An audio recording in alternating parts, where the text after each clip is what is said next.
முதல்ல டாஸ்மாக் கடைக்காக முதலமைச்சர் ரிசைன் பண்ணு அன்போடு கேட்டுக்கிறேன். காலங்காத்தால 7 மணிக்கு திருச்சியில் நல்ல வார்த்தையோட ஆரம்பிப்போம்.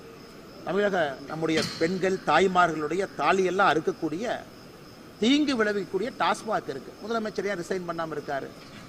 இன்னைக்கு அரசியலுக்காக டங்ஸ்டனுக்காக ரிசைன் பண்றேன்னு சொல்லக்கூடிய முதலமைச்சர் அவருடைய சொந்த கட்சிக்காரர்கள் நடத்தக்கூடிய சாராய ஆலைகள் ஒரு பக்கம், அவருடைய சொந்த அரசு அவர் பொறுப்பு வகிக்கக்கூடிய தலைமை தாங்கக்கூடிய அரசு நடத்தக்கூடிய டாஸ்மார்க் ஒரு பக்கம்.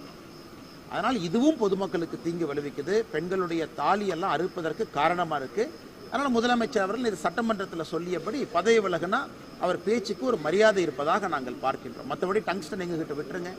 12ஆம் தேதி திரும்பி வரும் பொழுது ஒரு நல்ல ஒரு முடிவோடு தான் அந்த பகுதியினுடைய விவசாய பெருமக்களுக்கு வருவோம். அதன் பிறகுதான் அந்த பகுதிக்கு போய் நாங்கள் விவசாய பெருமக்களை பார்க்க போகிறோம். இது முதல் விஷயம் உங்கள்கிட்ட சொல்லணும். இரண்டாவது, நம்முடைய வந்தோடனே நம்முடைய அண்ணன்லாம் கேட்டிங்கன்னா இந்த மாதிரி விசிகே கட்சியிலிருந்து ஒரு நீக்கியிருக்காங்க, உங்கள் கருத்து என்ன அப்படின்னு.